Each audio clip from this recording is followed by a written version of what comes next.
And now, live from the Christian Bible Baptist Church studio, your favorite noontime show, The Baptist Lunch, hosted by Pastor Gil Lorena. Alright, magandang tanghali po sa inyong lahat at muli na naman po nagbabalik ang ating pong programang The Baptist Lunch. Magandang tanghali po sa inyong lahat and I believe na tayo po ay patuloy na pinagpapala sa programa po na ito sa lahat naman nanonood po sa amin sumusubaybay sa North, South, East, and West Corner. Magandang tanghali po sa inyo, bayan. And of course, ay binabati ko rin po lahat ng mga Team Focus, Team Preparation. And today's episode ay para sa inyo mga young people as we go on our topic, Cultivate and Motivate. Ang aking kasama po sa tanghali po na ito, Brother Maggie, pasok! Yes, magandang tanghali po sa inyong lahat at sa lahat po ng mga kapatiran po natin na ngayon ay sumusubaybay na sa ating pong programa. Magandang tanghali po sa inyo. Enjoy watching the program. Keep tuning in. Tag the names of your friends and relatives upang ma-enjoy din po nila ang ating pong pag-uusapan ngayon pong tanghali po na ito. Alright. And of course, ay shoutout sa mga kapatiran natin ng bagong dating mula sa Estados Unidos. Shoutout po sa ating kasama si Higan Marvin at si Sir Marvin, Mama.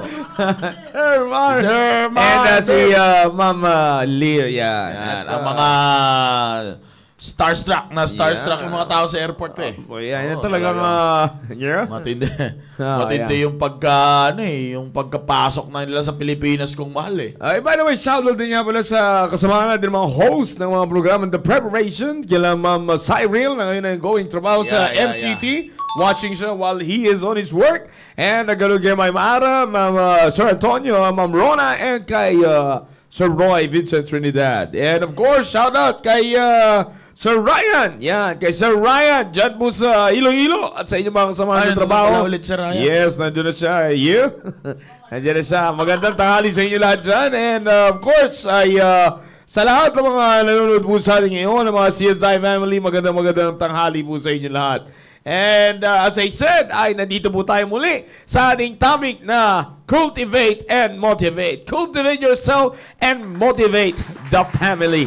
And itong usapin natin na ito, mga kapatid, mga young people, ay itong usapin po na ito ay para po ito sa ikaayos ninyong spiritual growth, lalong-lalo na pinag-uusapan na natin last time. Bakit ba natin, Sir Maggie, pinag-uusapan kung bakit even ang money ay kailangan ma-cultivate ang inyong spiritual condition pagdating sa paggastos ng pera?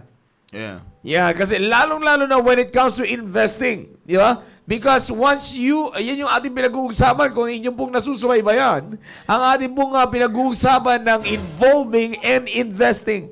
You cannot involve and you cannot invest kapag hindi po maliwanag at maayos sa inyong spiritual cultivation. Lalong-lalo na pag pinag-uusapan po natin ang pera. Because isa sa mga nagpapahiwalay at umaagaw na atensyon at atraksyon ng maraming mga kabataan ngayon ay ang pera. Tama. Yan. And alam nyo, dito mas nakikilala ang maraming mga kabataan ngayon pagdating sa pera. Ano masasabi mo dyan, brother? Sinabi ko, pera, kapitan!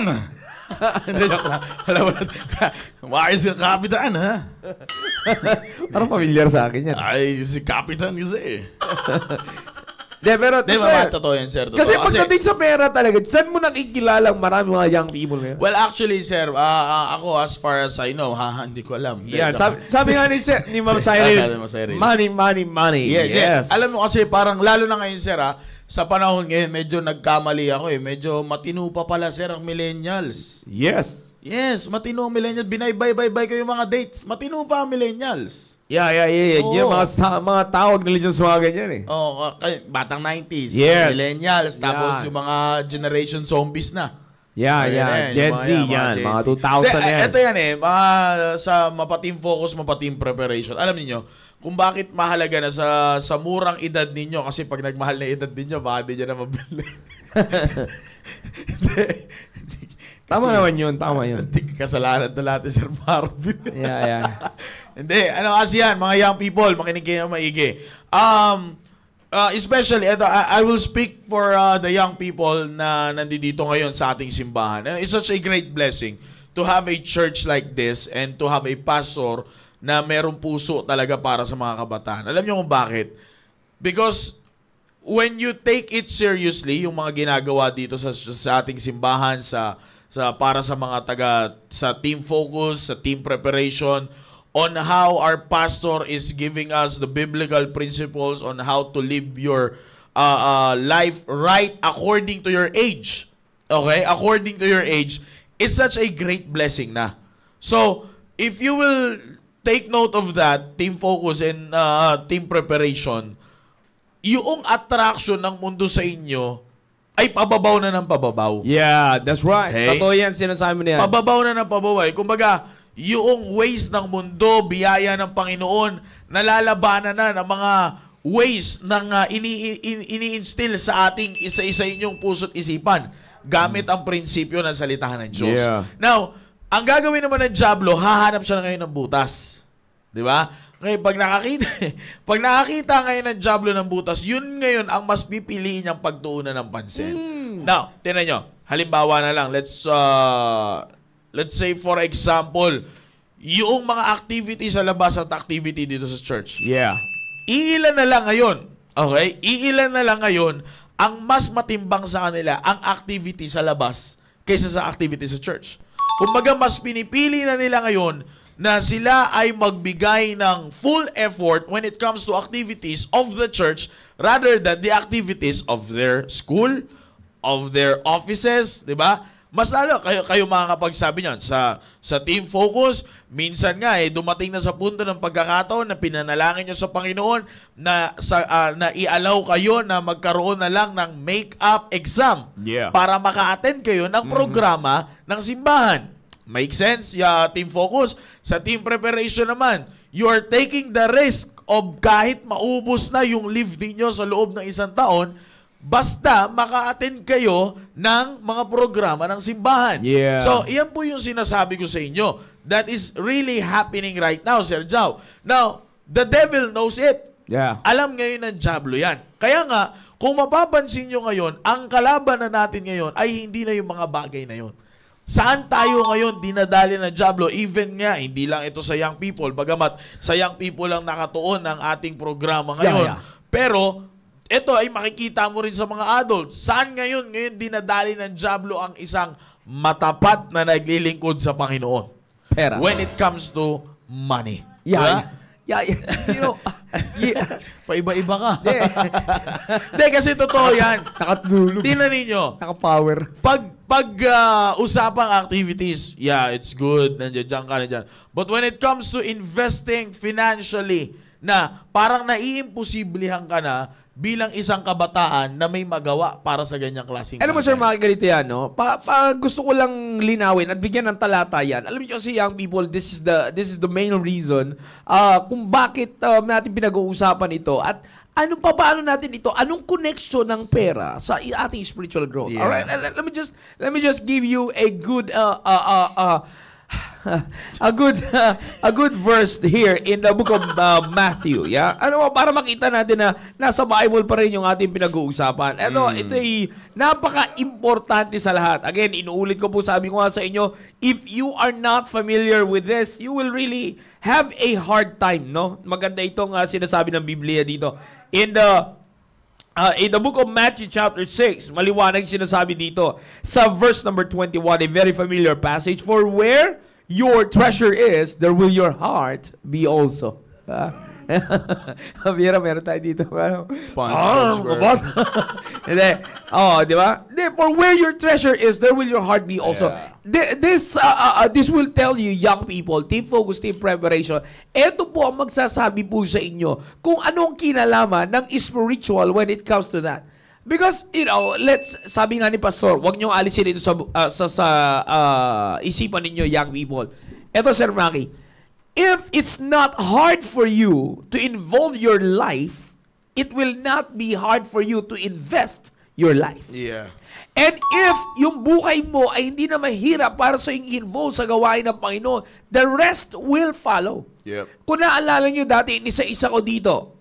Inisa-isa natin dito, Sir Maki. Your time, your effort, di ba? The least is the money. Uh-huh. Money involvement and money investment is the least. Yeah. supposedly, it should be the least. Ito na sana yung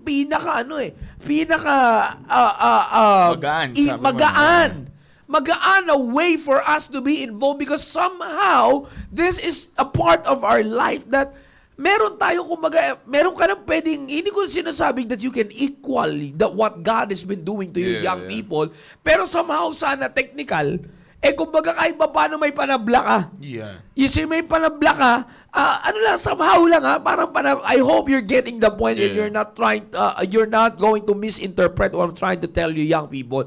Ibig ko sabihin may panabla ka, yung meron ka, kasi, like for example, tithes and offerings. Diba? If you're going to give your tithes, young people, it's already written, what is the tithes is 10%. You see? So, merong amount ka na may bibigay sa tithes. And when it comes to your offering, you see, yan ay nakadepende na sa pagmamahal mo sa Diyos.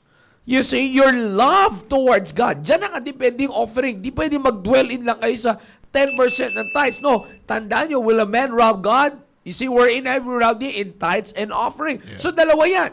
You see? So, kung titingnan nyo young people, sabi ko nga sa inyo, somehow sana, ito na yung panabla ninyo. Man. You see? But again, as I said, tinan nyo for where your treasure is, there will your heart be also. Heart, it represents your life. Where your treasure is, there will your life be also. Because where your heart is, that's where your life is. Yeah. It's very clear. Kung nasa ng puso mo, nandun ang buhay mo. You will invest your life. You will invest your strength. You will invest your life, your strength. You see, your effort, diyan mo ibibigay yan. Sige, ibubuhos mo yan dyan like for example, team preparation, di ba? Iba sa inyo ngayon, nasa trabaho kayo, nagtatrabaho kayo, you're going to give your life on there. Going to exert effort. Kasi nandiyan ka sa trabaho na yan Yan ang buhay mo Kumbaga, physically speaking, dyan mo kukuhanin yung iyong pinagkakakitaan.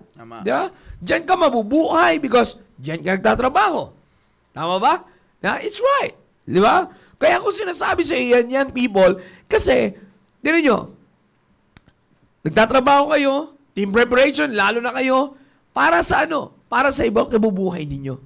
You see, primarily, that's the very purpose. Ganyan kayo tinrain ng mga magulang ninyo. That's right. Okay? Let me just make it clear. Biblically speaking, train up a child in the way he should go. You see? Alam mo sabi niya? Ephesians 6:1. Yeah. Shout out kay sa graduate na team class peacemaker. Yeah. Sabi kanina sa aming umaga, pambira ka, sir, ka na, Ephesians 6:1 ka rin. Ayun na, pambira, train up a child, Ephesians 6:1. Baka pagkapanahon pa, para i-cancel yung kanyang diploma. Okay? Na, ito na yung sinasabi ko. Tinan nyo, young people, primarily, kasi dadaanan ko rin mamaya, Sir Maki. Primarily, that's how you were trained. Tinrain ka ng magulang mo na magtrabaho simula bata ka hanggang tumanda ka para nang sa ganon, ikaw na rin, in your time, matutunan mo na rin magtrabaho para buhayin ang alin? Ang sarili mo. Hindi buhayin ang pamilya mo. Primarily. Okay? Nasa Bible po yan. Yan ang pinakapangunahin. Walang command sa Biblia na ikaw ay magtatrabaho para buhayin ang pamilya mo. You see? Hindi masama. Don't get me wrong. Na ikaw ay maging bahagi sa buhay ng pamilya mo. But it's not your obligation na buhayin ang pamilya mo. But of course, Sir Maki, maliban lang kung wala na yung bumubuhay sa pamilya mo. I'm talking about your parents. At ikaw na lang yung inaasahan. But again, maiba ang usapin na po yan. Tsaka na natin dadalihin yan. Pero ang pinag-uusapan natin ngayon dito is primarily, technically, your life right now na kung alam mo na nandiyan ka dyan kay hinubog ng Diyos. Okay? So, tingnan nyo, kaya ka nag-i-invest ng binibigay mo yung buhay mo, yung lakas mo, yung effort mo, yung oras mo sa pagtinatatrabaho mo. Kasi dyan ka mabubuhay. Yeah. You gave your heart out. See, yan naman tinuturo ng Biblia. Whatsoever you do, it heartily. Do it heartily. And di lang yun, tinuturo, do it with all your might. You see? So, whatsoever thy hand findeth to do it with thy might. Do it heartily as well unto the Lord. Yan yung mga sinasabi ng Biblia. Mga sinasabi ng Biblia. Okay? So, kaya ko sinasabi sa inyo yan, para supportahan yung sinasabi dito ng verse, that's how this verse is translating to us, that for where your treasure is, there will your heart be also. Kaya nga kailangan, maging maliwanag sa inyo, na kung ano yung mga dapat pag-investan ninyo ng treasure ng buhay ninyo. Right. Because that will tell kung nasan ang involvement at investment ng buhay mo. Amen. Primarily, it is, sabi ko nga sa inyo, ang dapat ngayon habang kayo ay nagtitrain pa lang, hinuhubog nyo at kinukultivate nyo sarili nyo sa panahon ng pagpapamilya, panahon ng pag-aasawa, or panahon ng pagpapamilya, team preparation, you have to make it sure na you are continually cultivating yourself na yung puso mo ay kahit kung nasaan yung pagtitreasure mo, ay yung tinitreasure mo. And the safest way to place your treasure that will help you grow on the next chapter of your life is to put your heart and involve your life. Saan? Sa gawain ng Panginoon. Amen. And technically speaking, that will tell you kung saan ka naglalagay ng treasure mo. Kaya nga, sabi ko nga sa inyo, young people, I hope you're getting the point here. You see, kaya most of the time, young people, sabi ko nga sa inyo, most of the time, we thought na the treasure, na yung ating kalakasan, that's enough. Yung inyo lang pagsimba, that's enough. Yun na yung ito lang yung kaya ko talaga, yung oras ko lang talaga, kahit pa paano, naisisingit. Tinan nyo ito yung sinasabi ko Guilty na kayo dyan, tablado kayo kagad dyan. You see, bakit? Singit lang, Sir Maki. Singit lang ang oras mo para sa gawain ng Panginoon. So sabi ko nga, huwag natin gagawin yan na panabla sa Diyos. Panginoon, nagbibigay ako ng time sa'yo. Huwag mo ipagmalaki yan. Yeah. Because kung time lang ang usapan, guilty tayo lahat dyan. So, ibig ko sabihin lang dito, the least. Kaya nga, ang dapat na makita nyo, saan kayo saan nyo nilalagay ngayon yung treasure ninyo? You see? Because, pag sinabi nating treasure for where your treasure is, pag sinabi nating treasure, is something that is valuable to you. Yeah. Something that is valuable to you, something that you keep, something that it is something that has to do with your life. You see? And primarily in this life, in this physical life, money can be treasured, Sir Maki. You see, don't get me wrong with this. Yung pera you can treat it as your treasure. Bakit? Hindi treasure in a way that you will keep it for your own sake. For your own personal reason. You see, treasuring your money, you see, is simply putting value in your money. Yeah. Huwag kang masarado dun sa kaisipan na yung laki ng pera or yung amount, I'm talking about the amount of money that you have, yan na yung magsasabi that it could be, hindi mo naman pwedeng sabihin, sir, na treasure tong kinikita akong sweldo nito, kakaperanggo to. No, it's not the amount, it's how you value the money. You see, that will tell you that it is really a treasure. Kaya sabi ko nga sa inyo, anumang sweldo tinatanggap nyo, team preparation, anumang perang natatanggap nyo, team focus, young people, anumang pera na meron kayo ngayon, whatsoever the amount is. You see, if you know na yan ay pinagpaguran mo, pinagtrabahuan mo, and it's a blessing from God, it is something that you have to value. That's right. And it is something that you can treasure. Na ang tanong is, saan mo ngayon yan i-involve at i-invest? Tama. And kung saan mo ngayon yan mas inilalagay, doon na magsasabi kung nasaan ang puso mo. I hope naman siguro maliwanag yan, Sir Maki. Malagay ko naman maliwanag yung binabanggit natin, pinag-uusapan natin. Kaya tingnan nyo, young people, di ba? Tingnan nyo itong magandang physical illustration dyan. If you are, I'm not trying to judge anyone, but if you are carnally, Sir Maki, carnally inclined, you see, ang pera na yan that you put value, na ilalagay mo yan, if you will be carnally inclined to the world, saan mo ngayon mailalagay? Or where your treasure is, saan mo ngayon mailalagay ito? To the things of this world. Okay? To the things of this world. To the lust, sa luho ng mundo. Okay? Pag doon mo nilagay, nandoon ngayon yung iyong puso. Kaya ngayon, that will tell your priority. Amen. You see, kaya ngayon na nangyayari sa inyo, young people, if you will not be aware, again, if you will not be aware of this, you have to check yourself, be honest with God. You cannot lie to God. Amen. You see, kung ikaw ay carnally inclined to the world, anong mangyayari?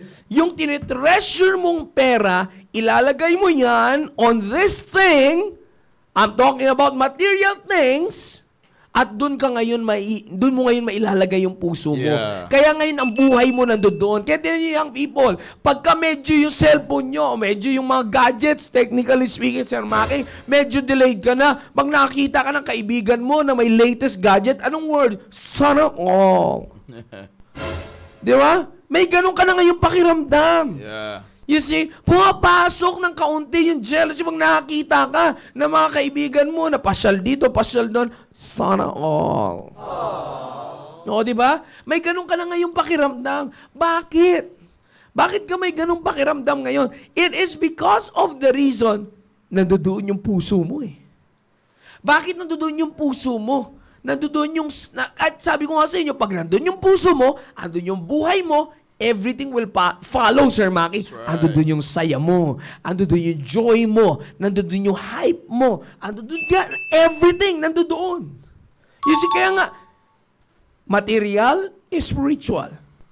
Kaya nga, one of the things that you have to pay attention din sa pinag-uusapan natin, you have to make yourself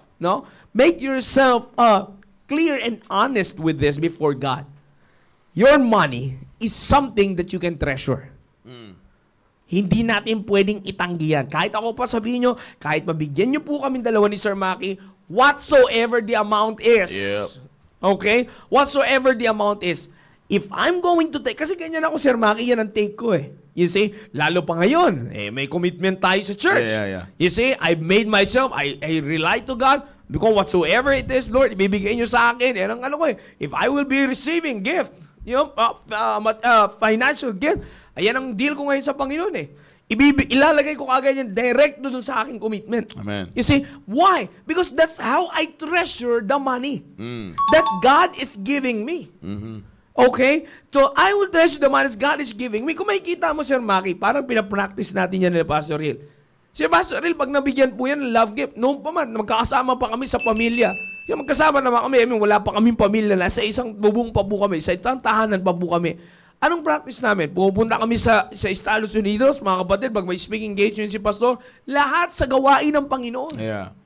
You see, lahat po yan sa gawain po ng Panginoon. Ang ibig ko lang sabihin is, yun yung napaprioritize namin. Why? Because this right here is the place of our treasure. Amen. Therefore, for where our treasure is, where our money is, there will our heart be also. That's right. Amen. Kaya ako sinasabi sa inyo, young people, it's because of this. I hope ay ma-encourage namin kayo dito, young people. You see, if you have to be honest with this. For where your money is a treasure. If you know, sabi ko nga, Sir Mark, I would like to teach you this, young people. If you know how to use money, if you are spiritually, you see, motivated, and you are spiritually not less inclined, you are spiritually, it is spiritually clear to you na it is a blessing from God, that money na tinatanggap mo, in any forms ng panggagalingan yan, you can treasure that. That's right. It can always be a treasure because you're going to put a value on it. That's right. You see, ang punto na lang ngayon ay, saan ngayon nakalagay yung treasure mo? Yan. Is it in the spiritual side or is it in the material side? You see, na kaya ako sinasabi yan because that will tell you kung nasan ang anong pinag-uusapan natin? Puso mo. Kung nasan ang puso mo. Dahil kung nasan ang puso mo, nandiyan dyan ang buhay mo. That's right. Kaya nga tingnan nyo, young people, naapektuhan ang buhay ninyo kung ang puso ninyo ay nandito. Kahit pa anong sabihin ninyo, young people, na matagal na tayo sa simbahan, ang family ko talagang nandito na kami sa church. Talagang ever since. Solid. My mom, my pops, we're already house God. Yeah? Dito na talaga ako lumaki simbahan na ito. Pero ang puso mo ay nasa material na bagay. Yeah. Mga makamundong bagay. Where your treasure is, there will your heart be also. That's right. You see? Kahit masabihin mong, dito ka lumaki sa side na to, pero nandito yung puso mo, dito ang pintig ng buhay mo. Kaya nga maraming full-time na nagkikwit. Bakit? Because dito, hindi mahalaga ito. Hindi ka pwedeng pintig ang puso mo dito pag nandito ka sa buhay na to. Right. No. Yan ang humahatak kadalasan palabas. Kaya nga, di ba, Sir Maki, yan ang warning ko sa mga full-time staff. Yeah. Mahirap pag nandito ka, tas dito ka pa naging materialistic. Pagka nandito ka, make sure that you are suffering and not shopping for Christ. You see? You have to make it sure na yung iyong way of life ay kalsada papunta sa Diyos at hindi lasada. Kasi kailangan maging maliwanag yan. Kaya ako sinasabi sa inyo, ayaw maliwanag young people. Yeah? Again, i-enhance ko pa to this coming Sunday School. Alam mo, kasi young people, kaya maganda matutunan nyo ito, bago pa kayo pumunta sa pagpapamilya. Yep. You have to practice it. Alam nyo, minsan nagkakamali kayo sa preparation. May mga maraming thinking, Sir Maki. Ito, mapasabihan ko lang. Maraming thinking na gusto ko lang makabawi muna sa pamilya. Alam nyo, you can do that even you are already married. Yun. Don't tell me na ngayon babawi muna ako sa pamilya ko bago ako makapag-asawa. Are you trying to tell me pag nag-asawa ka na, hindi ka na magagawa ng ganyan? That's wrong. That's wrong. In fact, the best way na maipakita mo sa magulang mo na makabawi ka sa kanila, yung makapagpundar ka ng maayos sa pamilya. Yeah. Yan ang mas matinding bawi at impact sa magulang mo. Yung makapag-asawa ka ng matino. Yung makapag-asawa ka ng ayon sa Biblia. Yung makapag-asawa ka na ayon sa pamamaraan ng Diyos at hindi ayon sa sarili mo. Yung makapaghanap ka ng babae at lalaki ayon sa guideline ng salita ng Diyos at hindi ayon sa pausong long-term relationships ng mundo. Iwanan mo na yan, Brad. Iwanan mo na yan, sis. Dahil ang pagpapala ay wala dyan. Yeah. Tandaan nyo, pag ang treasure nyo napunta dyan, yan ang itin-treasure ninyong pamamaraan. Yung buhay nyo ay dyan na lang nakalaan. I'm telling you, dito wawala ka sa tamang daan. And before you know it, young people, malapit na to. Bago nyo malaman, before you know it, makikita nyo yung sarili nyo, sana pala noong ko na lang ginawa. Kaya makinig ka na ngayon. Amen. Alam mo yung young people, I'm not telling you this to put you down. Alam nyo, ako personally, Sir Maki, alam mo naman, masaya ako na makita ko na yung mga galing sa junior church, napunta sa team focus, napunta na sa team preparation, at nakapag-asawa na si pastor ang kinasal. Nagkasal. Si pastor ang nagkasal. Sorry, si pastor ang nagkasal. Yeah. Kinasal sa ating simbahan, hindi dito sa loob ng opisina. Amen. In fact, siyempre, hindi ka naman talaga mangyayari yun. Pero yun ang sinasabi ko. Kaya nga, the point is, that's the best. Yun yung sinasabi magandang bawi. Hindi yung babawiin mo financially, babawiin mo materially. Hindi yun ang magandang bawi. You're too shallow pag yan ang basihan ng bawi mo sa magulang mo. Tama. Para makabawi ka lang sa magulang mo, maglalaan muna ako na 1 taon na ganito, ganyan. Anong gusto mo? 1 taon? Bibilihin mo yung luho nila? You are wrong. That's a twisted thinking. Kakaisip mo ng ganyan, bago ka pa maikasal, binawi mo na sa pagkakaroon na hindi maayos ang pamaraan ng pagkakaroon ng apo ng iyong mga magulang. Dali na naman tayo, lalawak yung usapan natin dito. Kaya again, sinasabi ko sa inyo, young people, put this in mind. Ilagay niyo po ito sa inyong mga sarili, mga kapatid, may higa. Ilagay niyo mo sa inyong mga sarili na where your treasure is, there will your heart be also. Yeah. Tandaan niyo, you can always treasure money. Why? Because you can put value in it. Tama. You see? And how you put value in it will tell you where your heart will be. Man. Kaya iniulit ko sa inyo, mga young people, while you still have the time and the chance, as our pastor said, practice on doing the right thing. Amen. Again, sabi ko kasi, i-check nyo ngayon sarili nyo. Kung saan naka-involve yung kayo at saan, para malaman nyo kung saan kayo fully involved and fully invested, check where your heart is. Yeah. Para malaman mo, kaigan, kung nasa ng iyong, ang iyong puso, ang kailangan mong gawin ay siyasatin mo sa iyong sarili kung ano ang iyong mga tinitreasure at kung saan naroon ang iyong tinitreasure. Tama. Alright, sir, bakit naman sa amin dyan? Yeah, Huling encouragement para sa atin. Yes, sir. Alam nyo, young people, as a matter of fact, maganda yung sinabi ni Sir Joe kanina about kung saan mo ilalagay yung iyong puso or kung saan mo ilalagay yung iyong treasure ay nandoon ang iyong puso. Madali lang yan, malaman. Maganda yung last iniwan tanong sa atin. Paano mo malalaman yan?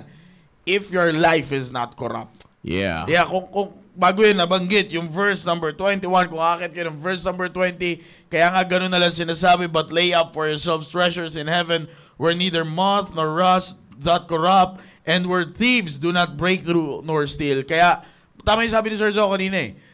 Marami ngayon ang nananakaw ng dyablo ang buhay ninyo bilang isang kabataan. Di ba? Kahit nandito, sir, di ba? Nandito simbahan. Sabi nga ni Sir Joe kanina eh, wala yan sa tagal. Wala yan kung dito ka na lumaki from Sunday school to the main auditorium itself. Wala yan sa ganun. Kung bakit maraming ganyan ngayon,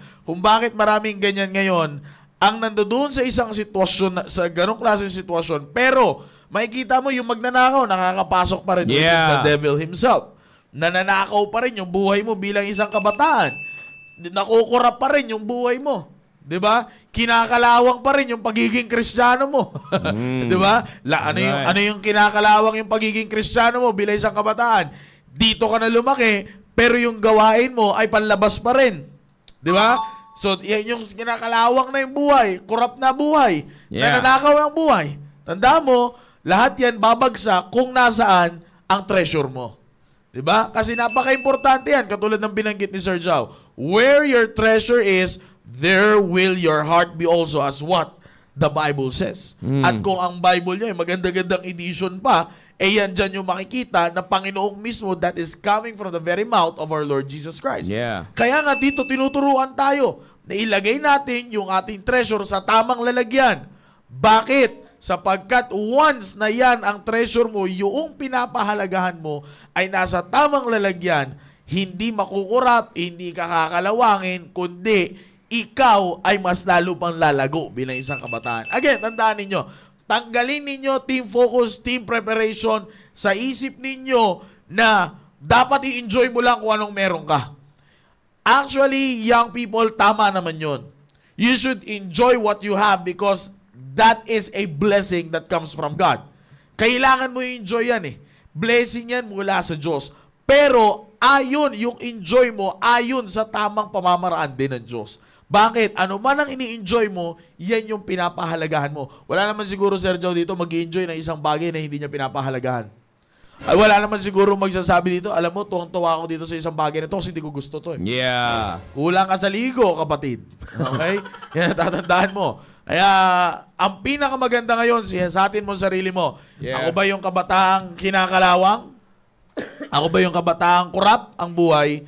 Ako ba yung kabataan na nanakaw pa ng dyablo ang aking buhay? Now, saan yan babagsak? Team focus, team preparation.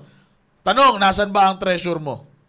Okay? Yeah. Because where your treasure is, there will your heart be also. Yeah. There's your life. Nandiyan dyan ang buhay mo kung nasaan ang treasure mo. Kaya pinakamaganda, ngayong hapon na ito, ngayong tanghali, sa ating programang The Baptist Lunch, ngayong narinig mo na ito, self-check. Nasaan kaya ang treasure ko? Yeah. That's it, young people. Kaya again, ulit kami sa mga young people, wag yung pahintulutan, mga igan. Wag niyong pahintulutan na ang mundo ay balagtutin ng inyong kaisipan pagdating sa dapat ninyong tatandaan, sa dapat ninyong pangailangan. Amen. And again, ulit ko, sa bawat isa po sa inyo, may panahon pa while God is giving you the strength, the youthful strength sa buhay mo ninyo. Make sure that you will invest your life, your effort, your time in the ministry. Amen. Because kung magagawa niyo po yan, yung pera na nilalagyan natin ng value because it always comes from God, it will always have a big and great meaning pag yan ay pinagamit natin at nagamit natin sa gawain ng Panginoon. Sabi ko nga, what you're not going to expect na mangyayari pa sa buhay mo ay yung future. Yung mga panghinaharap.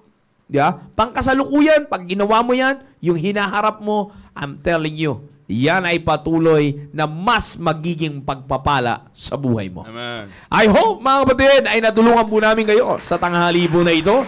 Again, ay huwag nating kakalimutan, mga kapatid, ang ating pong mga programa sa araw po na ito. Yes, Natapos na po ang Our Family Time with God. Salamat kay Sir Rudy kanina and kay Brother Alfonso Ching Owera. And of course, ay sa ating pong impormasyong pangkalusugan, kila Sir Conrad, kila Ma'am Eugene, Ma'am Julie, maraming salamat po sa inyo. And of course, natapos na tayo ngayon sa Baptist Lunch. And mamayang gabi, Team Focus, ang ating bagong topic sa Staying Alive. Ay huwag na huwag yung kakalimutan na mag-join dahil we will have a special month episode. Kaya shoutout din sa lahat ng mga kasamahan po naming area leaders, no? Yes. Nawa pagpatak ng alas 8 ng gabi, ay huwag na kayo magkaroon ng programa sa inyong area. Yes, no? make Talagang, sure na tune in. naka-tune in po sila. And that's actually the plan, no? Again, sinasabi ko yeah. na, para sa mga members na meron po kayong programa ng alas 8 ng gabi, sabihin nyo lang po sa amin at i-report natin yan sa kinaukulan.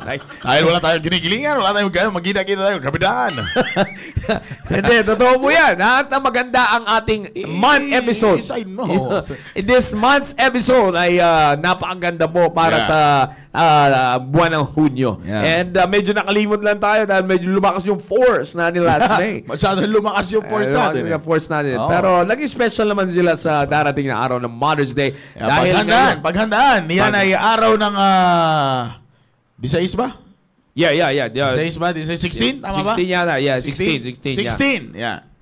Magandaan po natin yan. Ang araw ng mga ama. Yes, Father's Sunday po natin. Abangan niyo po yan dahil ang month episode po ng June natin para sa Team Focus, yan ay para sa ating pong mga ama, sa ating mga leaders of the family. Kaya maganda ang usapin natin mamaya. Kaya again, huwag na huwag niyo i-miss and make it sure that you will be. I would like to encourage you young people, join us sa ating Staying Alive Google Meet. Yeah. Virtual crowd sa Google Meet. But sa mga Team Focus na wala na kayong pasok, mas magandang magkita-kita tayo dito sa ating studio ng Staying Alive. Alright? So again, maraming salamat po Maraming salamat po. Maraming salamat po mga kapatid sa inyo pong pagsubaybay sa ating pong programa, The Baptist Lunch, the best noontime show in the world, because it is the lunch wherein you are filled with spiritual lunch. Alright? Muli, maraming salamat sa North, South, East, and West Corner, Team Focus, Team Preparation, and even to the mothers and fathers that are joining us in this program. Maraming salamat po sa inyo lahat. And on top of all of this, lagi po namin sinasabing, to God be all the glory. God bless you all. Happy Thursday. Blessed afternoon.